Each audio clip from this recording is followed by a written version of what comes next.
أعوذ بالله من الشيطان الرجيم بسم الله الرحمن الرحيم اللهم صل وسلم على سيدنا محمد في الأولين وصل وسلم على سيدنا محمد في الآخرين وصل وسلم على سيدنا محمد في الملأ الأعلى إلى يوم الدين. ربي اشرح لي صدري ويسر لي أمري واحلل عقدة من لساني يفقهوا قولي. Amma ba'd, mes chers frères et mes chères sœurs, assalamu alaikum wa rahmatullahi ta'ala wa barakatuh. Bienvenue à tous et à toutes pour ces petits moments de spiritualité avec ce mois béni par Sa Majesté. Qu'Allah nous accorde le meilleur, que nos invocations soient exaucées, que nos bonnes actions soient agréées par celui qui nous a créés. Amin ya rabbal alamin. Aujourd'hui, on arrive à la 10e partie de cette petite série spéciale à Ramadan, intitulé Pour que vous parveniez à la crainte. C'est ce qu'Allah nous a demandé à travers le jeûne de ce mois sacré, pour que vous parveniez à la crainte. La'allakum tattaqoun. Alhamdulillah, on arrive à la 10e partie, le 10e jour de Ramadan, et qu'Allah nous accorde le meilleur pour la suite. Et surtout, on essaye de se préparer pour la nuit du destin. Aujourd'hui, on va ensemble méditer sur des versets qu'Allah Azza wa Jal a révélés dans Surat Al-Furqan au sujet d'une certaine catégorie de serviteurs, Ibadur Rahman, c'est-à-dire les serviteurs, les rapprochés d'Ar-Rahman. Il est important, avant de rentrer dans le vif du sujet, déjà de connaître qui est le nom d'Allah, Ar-Rahman. Ar-Rahman, c'est celui qui est d'un amour extrême. C'est celui qui aime d'un amour intense, un amour qu'on ne peut pas comparer à celui des êtres humains. Et Ar-Rahman, il est comme ça, en fait, il est lié à son être. Ar-Rahim, c'est d'un amour extrême, mais il le témoigne par des actes. Donc, nous avons dans Ar-Rahman son être, et nous avons aussi les actes d'Allah lorsqu'il intervient. Il intervient avec amour, d'un amour extrême. Wa Ibadur Rahman, Allah Azza wa Jal va révéler les versets 63 à 70 dans Surat Al-Furqan pour parler d'une certaine catégorie de personnes qu'Allah a choisies, qu'Allah a appréciées, qu'Allah a honorées. بعد أعوذ بالله من الشيطان الرجيم بسم الله الرحمن الرحيم. الله nous dit وعباد الرحمن الذين يمشون على الأرض هونا وإذا خاطبهم الجاهلون قالوا سلاما والذين يبيتون لربهم سجدا وقياما والذين يقولون ربنا اصرف عنا عذاب جهنم إن عذابها كان غراما إنها ساءت مستقرا ومقاما والذين إذا أنفقوا لم يسرفوا ولم يقتروا وكان بين ذلك قواما والذين لا يدعون مع الله إلها آخر ولا يقتلون النفس التي حرم إلا بالحق ولا يزنون ومن يفعل ذلك يلقى أثاما يضاعف له العذاب يوم القيامة ويخلد فيه مهانا. C'est les versets qu'on va méditer aujourd'hui. Allah Azza wa Jal nous dit dans le tafsir: et les serviteurs d'Ar-Rahman sont ceux qui marchent avec humilité sur terre. Et quand les ignorants s'adressent à eux, ils répondent salam par une parole de paix pour éviter tout mal. Et ceux qui, lorsque la nuit tombe, passent des moments en prosternation et debout pour leur Seigneur. Et ceux qui disent Seigneur, éloigne de nous le châtiment de l'enfer, car son châtiment est vraiment éternel et ne s'arrête jamais.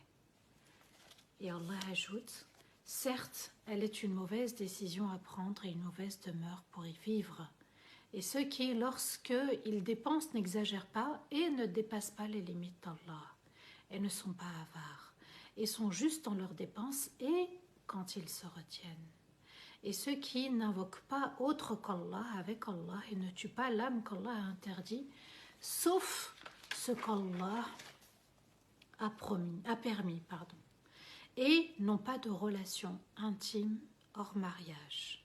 Et celui qui agit ainsi trouvera la récompense de son péché.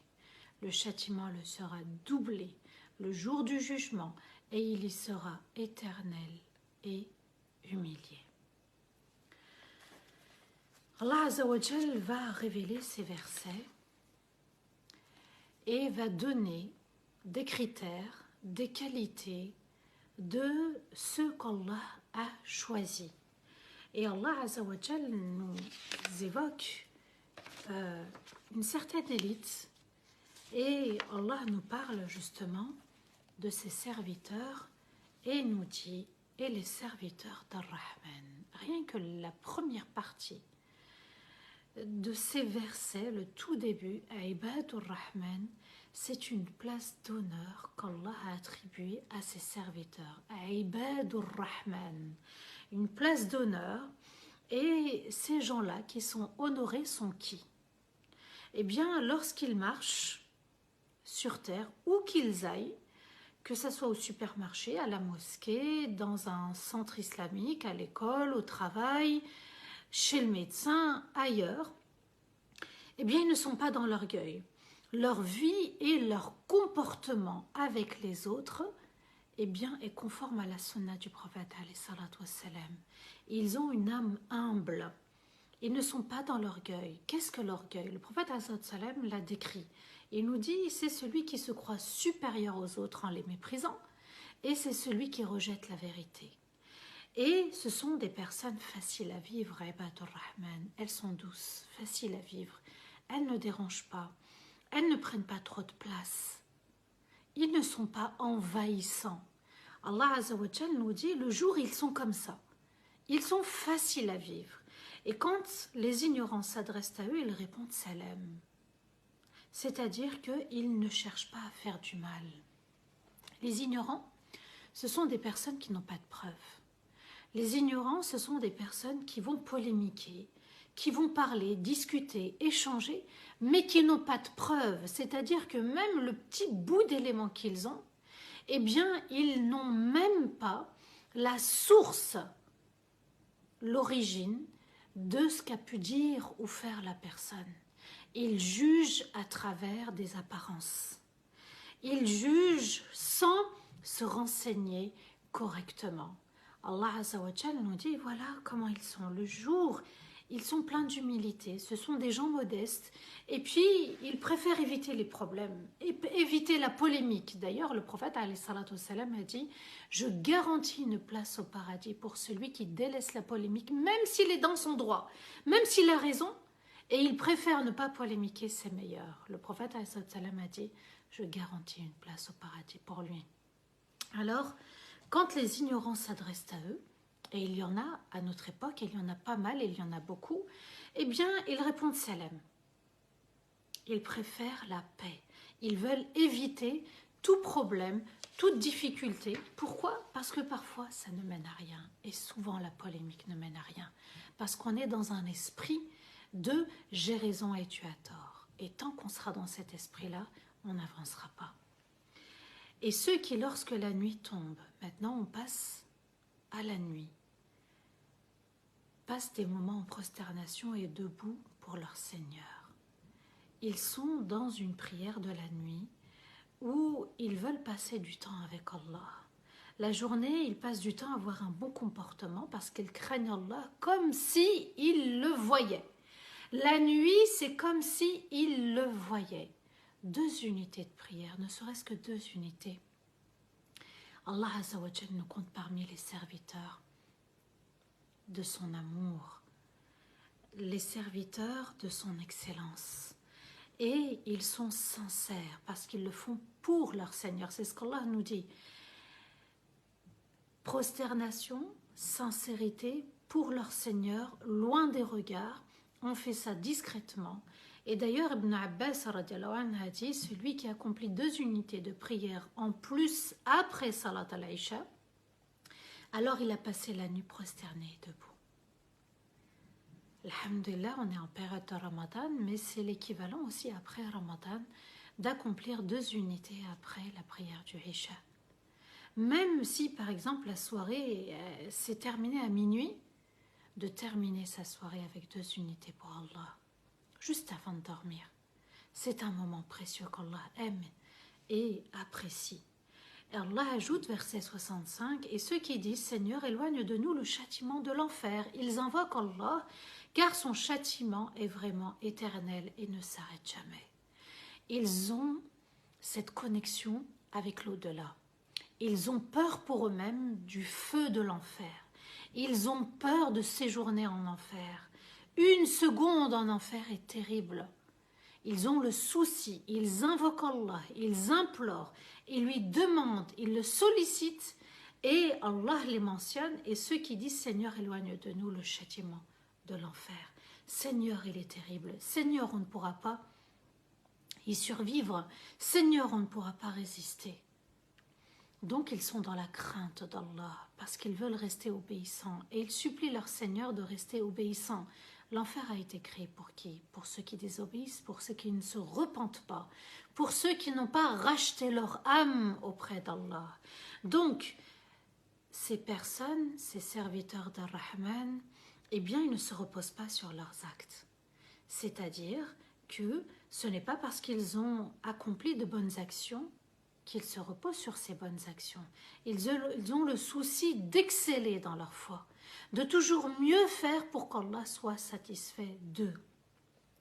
Et ils ne sont pas sûrs de rester sur le droit chemin. Et d'ailleurs, ils demandent à Allah de les sauver du feu de l'enfer, parce qu'à un moment donné, on peut glisser, à un moment donné, on peut tomber dans le feu de l'enfer. Ou bien, ils ont peur qu'Allah n'accepte pas leurs bonnes œuvres. J'ai accompli le Fajr ce matin, j'ai accompli le Dhuhr, j'ai accompli Salat al-Tarawih, j'ai accompli Qiyam al-Lil. Qui m'a garanti que ça allait être accepté? Personne. Nous sommes toujours sous le test d'Allah jusqu'à la mort.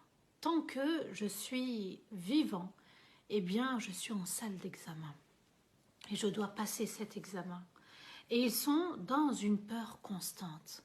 Malgré leur obéissance à Allah, ils ont cette peur d'échouer, cette peur de ne pas réussir, cette peur de ne pas œuvrer correctement, cette peur où Allah ne va pas accepter.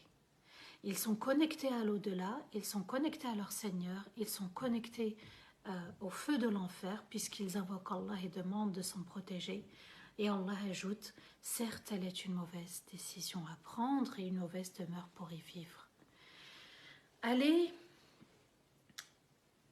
à la rencontre d'Allah va passer par le jour du jugement, ce grand tribunal. Celui qui se retrouvera en enfer l'aura choisi. Celui qui va se retrouver au paradis l'aura choisi. Chacun décide de la note qu'il veut avoir à l'examen qu'il passe sur terre. Allah est juste, Allah est bon. Et Allah ajoute, et c'est une mauvaise demeure pour y vivre. Allah nous dit, attention, le choix t'appartient, il est entre tes mains. C'est toi qui vas choisir ta destinée finale. C'est toi qui prends le billet pour l'enfer ou le paradis. Chacun doit œuvrer, chacun doit exceller et chacun sera récompensé. Et ceux qui, lorsqu'ils dépensent, n'exagèrent pas. Ils accomplissent toutes sortes de dépenses. Il n'y a pas que l'argent. Le temps, la santé, la science, quand on est en couple, marié, quand on a des enfants, en famille, ils dépensent. Ils dépensent de ce qu'Allah leur a donné.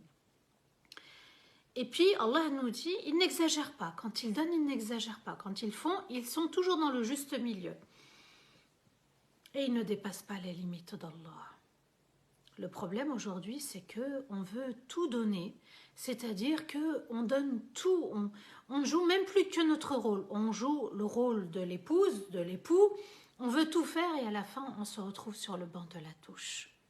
Allah nous dit, quand tu dois donner, quand tu dois apporter le juste milieu, ne dépense pas trop parce que tu vas le regretter. Et ne dépense pas du tout parce que tu vas le regretter aussi. Donc, joue ton rôle uniquement à toi et laisse aux autres leur rôle pour qu'ils le jouent correctement. Et ils ne sont pas avares, ils ne se retiennent pas. L'avarice ne fait pas partie de leur quotidien. Ils ne se privent pas de leurs devoirs envers les autres, ils ne privent pas les autres de leurs droits.